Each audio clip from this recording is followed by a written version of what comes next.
Bismillahirrahmanirrahim. Assalamualaikum warahmatullahi wabarakatuh. Selamat pagi untuk seluruh mahasiswa.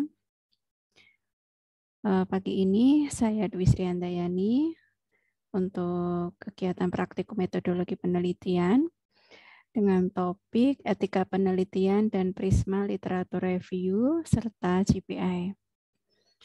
Sebelum kita mulai, mari kita buka terlebih dahulu dengan bacaan basmalah bersama-sama. Bismillahirrahmanirrahim.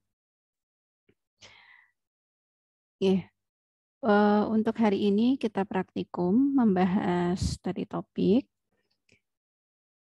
Kita mulai saja. Yang pertama, etika penelitian. Mungkin sudah dijelaskan waktu teori nggih, tentang etika penelitian. Terus kemudian di sini saya hanya review sebentar karena kita untuk pembelajaran hari ini adalah praktikum. Jadi untuk etika penelitian itu berdasarkan SIOMS dari WHO. Jadi di sana nanti jenengan bisa download dan lihat di SIOM itu ada beberapa ketentuan tentang etika dalam melakukan penelitian, terutama penelitian yang dengan subjeknya adalah makhluk hidup atau manusia, maksud saya. Teman-teman di sini sebagai perawat dan tenaga kesehatan secara otomatis subjek penelitiannya adalah manusia atau makhluk hidup seperti itu, nggih. Jadi ada beberapa etik yang harus atau etika yang harus harus dipatuhi ya sebelum melakukan pengambilan data penelitian. Nah, di dalam penelitian ini nanti di dalam penelitian salah satu bukti untuk teman-teman mendapatkan izin penelitian adalah sebuah naskah ya, buah naskah lembar izin etika penelitian gitu. Untuk yang pertama, mungkin saya review dulu ya tentang kode etik penelitian. Di sini merupakan acuan moral bagi seorang peneliti untuk mengembangkan ilmu, teknologi, ilmu pengetahuan maupun teknologi bagi manusia. Otomatis subjeknya adalah manusia. Sebagai suatu bentuk pengabdian dan tanggung jawab sosial dan ketakwaan kepada Tuhan Yang Maha Esa. Jadi di sini teman-teman itu bukan hanya mengambil data untuk kepentingan dalam hal untuk misalnya tugas akhir, tetapi di sini juga melibatkan manusia untuk penelitian langsung ya, sifatnya cross-seksional, itu memiliki tanggung jawab untuk menjaga mereka agar terhindar dari kerugian, terus kemudian memberikan manfaat, dan juga sebagai tanggung jawab kita kepada Tuhan Yang Maha Esa, begitu ya. Nah, untuk etika penelitian ini ada norma sopan santun yang harus diperhatikan, ya. Baik itu di masyarakat secara hukum, karena di sini mengandung sanksi, begitu. Kalau apabila ada pelanggaran, ya, secara etika, gitu. Nah, prinsip moral etik dalam keperawatan yang harus teman-teman biasanya di dalam penelitian itu patuhi. Yang pertama itu ada informed consent ya. Informed consent itu persetujuan terlebih dahulu. Namun sebelum informed consent biasanya dari subjek penelitian itu harus tahu tentang prinsip etik yang akan dilaksanakan oleh seorang peneliti. Yang pertama itu respect of autonomy, biasanya menghormati hak orang lain, ya. Dia boleh ikut dalam penelitian atau tidak, itu kita tidak boleh memaksa, ya. Terus non malefisiensi itu tidak boleh menimbulkan bahaya kepada responden. Misalnya Anda memberikan intervensi, ya, atau memberikan penelitian yang sifatnya perawatan, obat, itu jangan sampai memberikan bahaya. Beneficent itu artinya memberikan keuntungan, ya, keuntungan bagi subjek penelitiannya. Ada justice, keadilan.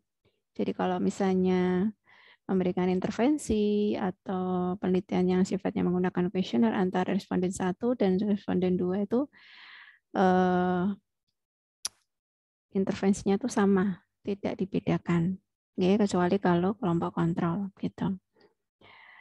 Ada confidentiality, yaitu informasi jadi penjaga kerahasiaan dari identitas subjek penelitian, ya, kecuali untuk diperlukan sebagai data yang akan digunakan untuk publik hasil penelitian, ya, atas persetujuan dari si responden atau subjek penelitiannya, begitu ya.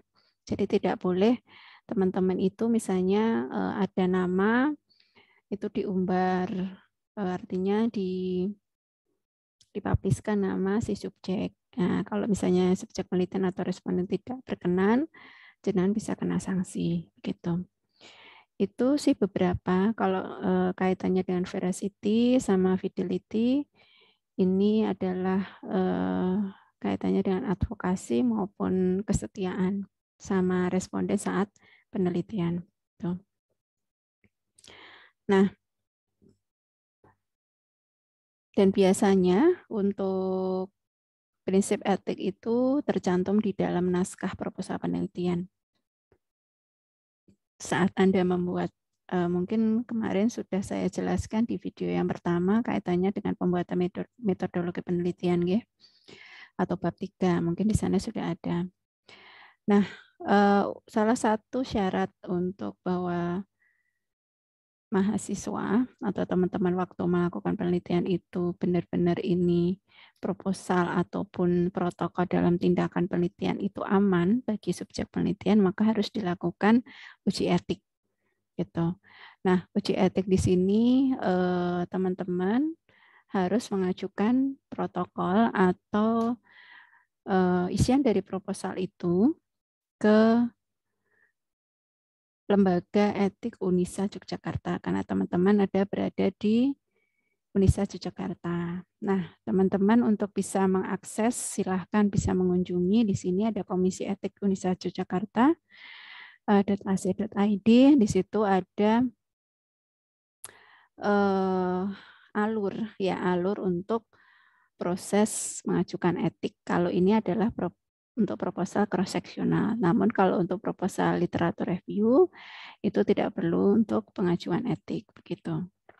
Ya, karena kalau penelitian cross-seksional langsung subjeknya adalah manusia, berarti harus lolos uji etik terlebih dahulu. Ya, jadi silahkan nanti dikunjungi laman dari etik tersebut. Ya, saya coba untuk lihatkan ya. Nah, ini saya coba untuk masuk. Ini ya adalah web dari Komisi Etik. Ada alur memasukkan protokol di Komisi Etik Unisa.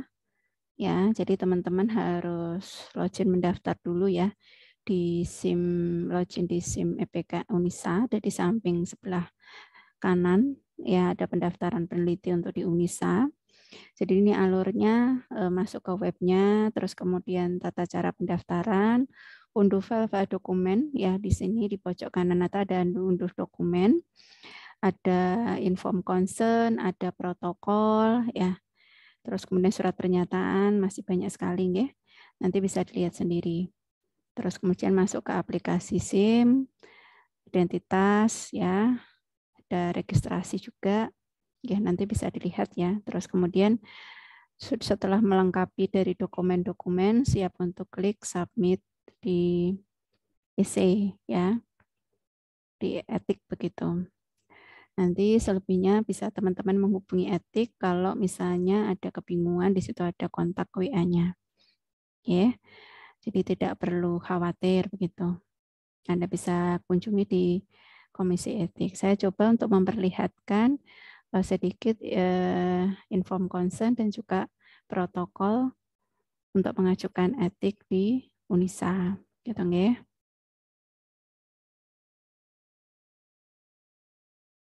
Nah, ini contoh inform consent yang nanti dari SIOM ya, WHO, yang harus diajukan waktu mendapatkan ini izin etik dari EPK Unisa. Jadi teman-teman harus mengisi inform consent ini yang nanti tujuannya seluruh responden yang akan dijadikan atau subjek penelitian itu dia harus inform consent itu persetujuan ya, harus mendapat persetujuan dari subjek penelitian. Nah, nanti ada judulnya apa, tujuan, ya partisipasi responden, nama waktu, kompensasi ya, manfaat, semuanya ada terkandung dari prinsip etik yang tadi ya, confidentiality, benefit, non-maleficency, dan non-anonymity ya, begitu. Ya, nanti harus mendapatkan formulir ini, formulir persetujuan untuk bisa berpartisipasi. Ya, nama lengkap, tanda tangan. Kalau misalnya memang dia setuju, ya, begitu. Nah, untuk protokolnya,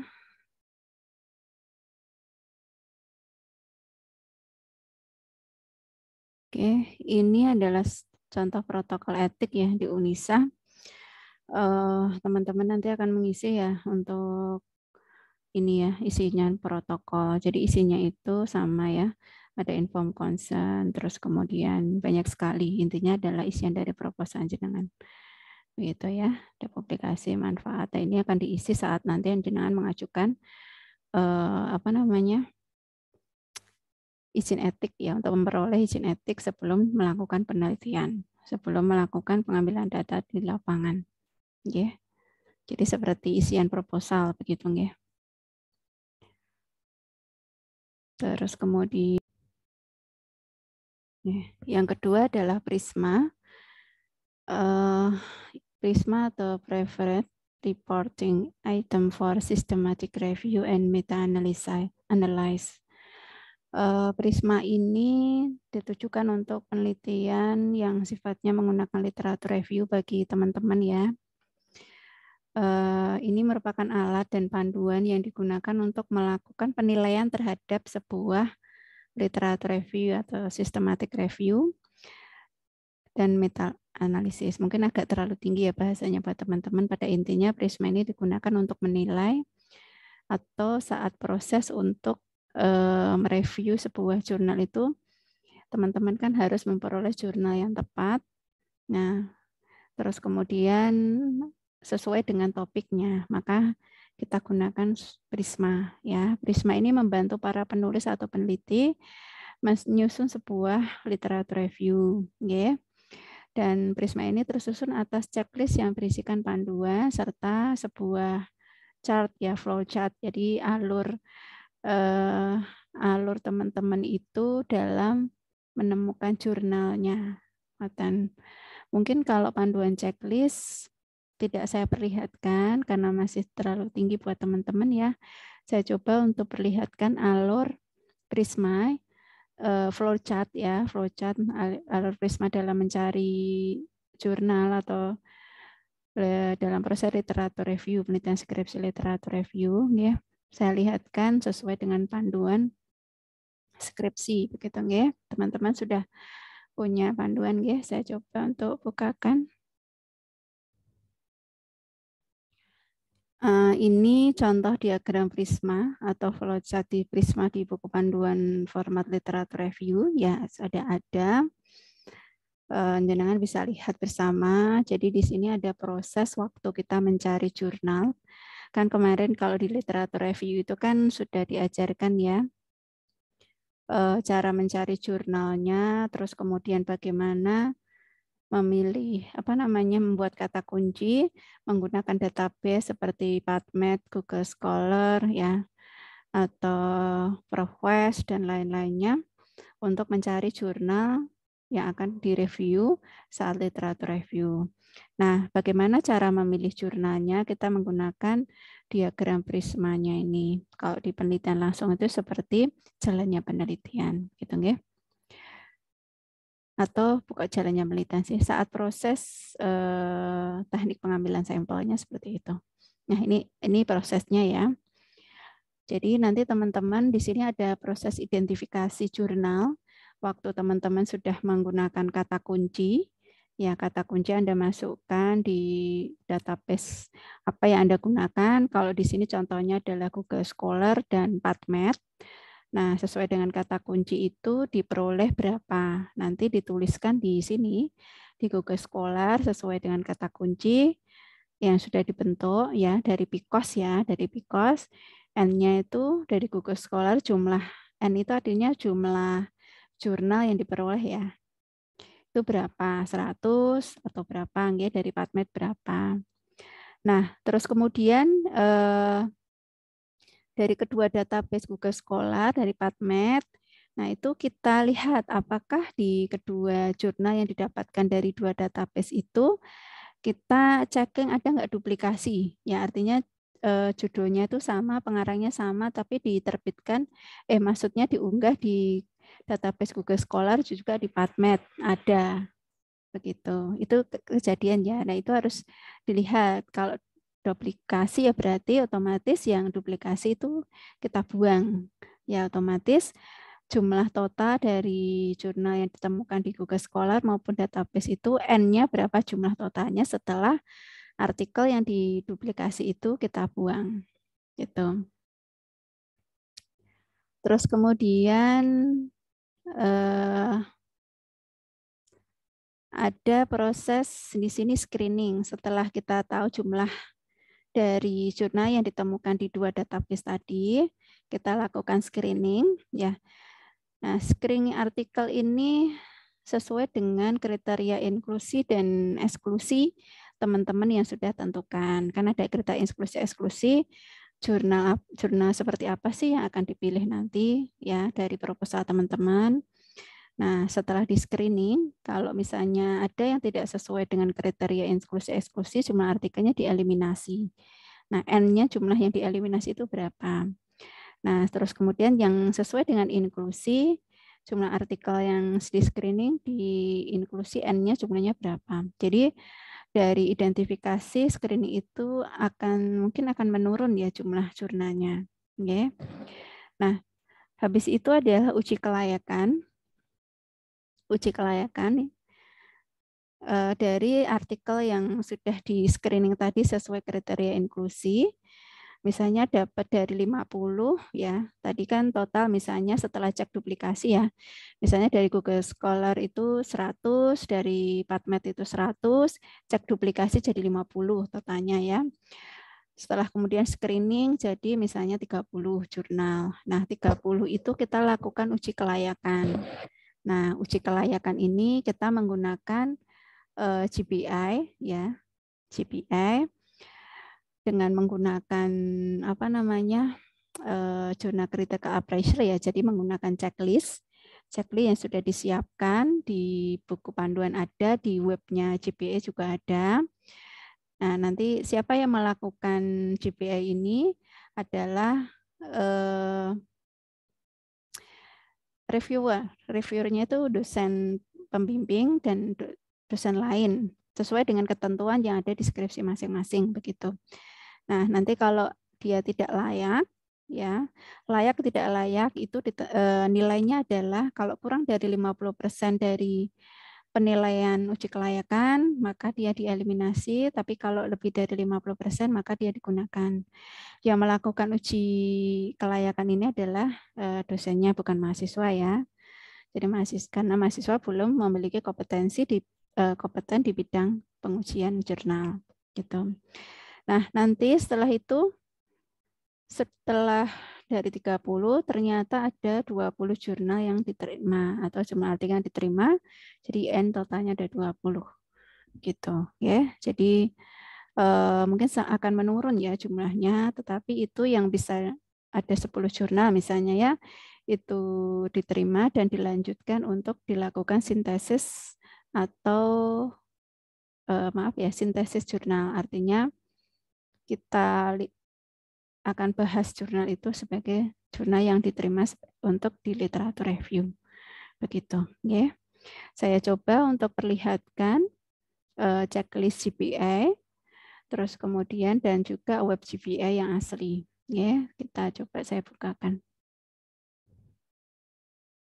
Nah, ini GPA ya, jurnal appraisal ya, critical journal, critical appraisal ini adalah form GPA, begitu, yang dari panduan literatur review dari Unisa ya.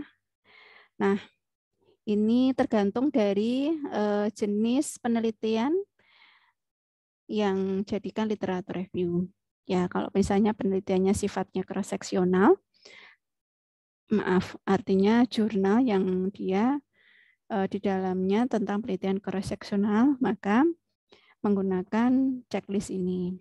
Ya, checklist CPA ada 7 ya penilaian. Ini masing-masing akan menilai dari kriteria inklusi penelitian di jurnal tersebut, responden dari jurnal tersebut, uji validitas ada enggak, ya tidak jelas nanti ditemukan, dinilai oleh dosennya. Nah, nilainya kalau misalnya lebih dari 50% dari penilaian 7 item ini, maka akan diterima, tapi kalau kurang akan jurnal itu akan ditolak. Nah, kalau ditolak ya otomatis tidak bisa digunakan untuk disintesis atau tidak bisa digunakan sebagai jurnal untuk literatur review. Gitu ya. Terus kemudian kalau misalnya jenis penelitiannya case control atau menggunakan studi kasus untuk GPA-nya, tool GPA atau critical appraisal untuk jurnalnya menggunakan ini. Jadi setiap form GPA itu berbeda-beda ya, tergantung jenis penelitian yang akan dilakukan literatur review. Dan ini kalau teman-teman yang memilih jenis penelitian literatur review ya, jadi jurnalnya itu jenisnya apa? Apakah kualitatif, cross-seksional, ataukah ini kualitatif, atau case control tadi ya. Ini kalau ini kualitatif. Ya. Gitu. Kalau ini adalah penelitian yang sifatnya menggunakan manusia langsung, misalnya obat atau menggunakan intervensi. Begitu ini penilaiannya. Yang misalnya literatur review itu, jurnal itu berisi tentang jurnal yang memberikan intervensi. Nah, ini adalah penilaiannya. Gitu. Nah, ini kuasi eksperimen. Di buku panduan ada nggak? Saya tidak akan menjelaskan. Nah, kalau ini adalah penelitian yang kalau misalnya jurnal itu bentuknya adalah literatur review. Jadi jurnal itu literatur review. Kalian mau melakukan penelitian literatur review ya. Artinya mereview jurnal. Nah, jurnal itu bentuknya adalah literatur review. Nah, kita menggunakan ini. Begitu. Ya. Dan itu kalau contoh dari buku panduan di jurnal, di skripsi literatur review ya, ada penilaian GPA. Nah, sekarang saya coba untuk melihatkan web aslinya dari GPA. Ya, saya coba untuk bukakan. Nah, ini GPA ya. Jadi laman web aslinya GPA Anda bisa kunjungi di http GPA Global Critical Appraisal Tools ya. Critical Appraisal Tools ya. Ini ada beberapa GPA namanya ya dari The United of Adelaide ya. Ini aslinya. Jadi ada beberapa checklist untuk mengkritik jurnal sebelum dilakukan literatur review atau systematic review atau meta-analysis. Jadi checklist dari ini ada jenis penelitian yang checklist cross-seksional, ada case control, case report, ya, and then case series, cohort, ya, ada jenisnya macam-macam, ada diagnostic test accurate ya, studies, accuracy studies, and economic evaluation, ya, ada prevalence studies, qualitative research, and quasi-experiment studies, randomized control trial, and systematic review, and then checklist for text and opinion. Jadi text opinion aja ada kritiknya ya, systematic. Jadi silahkan dipilih ini aslinya ya. Aslinya dan dia berbentuk bahasa Inggris ya. Nanti Anda bisa download kalau mau tahu aslinya itu seperti ini. Oke. Ya, itu yang saya coba untuk penjelasan ya untuk praktikum kaitannya dengan GPA, Prisma, dan juga untuk etika penelitian. Oke. Nanti silahkan teman-teman mencoba untuk Kalau untuk etika penelitian, bagi penelitian yang sifatnya cross-seksional yang untuk membuat bab 3-nya, jenis penelitiannya adalah cross-seksional, maka gunakan etika penelitian.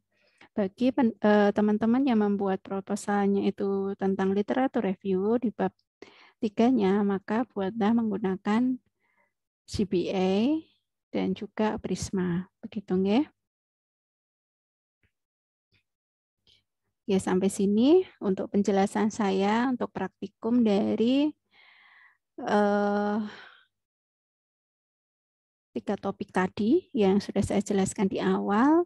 Semoga bisa dipahami dan selanjutnya dilanjutkan diskusi di WhatsApp group untuk penjelasan apabila ada yang mau didiskusikan dan juga ada yang tidak dipahami seperti itu. Ya, saya cukupkan. Saya mohon maaf apabila ada penjelasan yang mungkin kurang berkenan atau kurang dipahami, ya. Terus kemudian kita cukupkan, kita tutup pertemuan ini dengan bacaan hamdalah bersama-sama. Alhamdulillahirabbil alamin. Ya, barakallahu fikum. Wassalamualaikum warahmatullahi wabarakatuh. Terima kasih.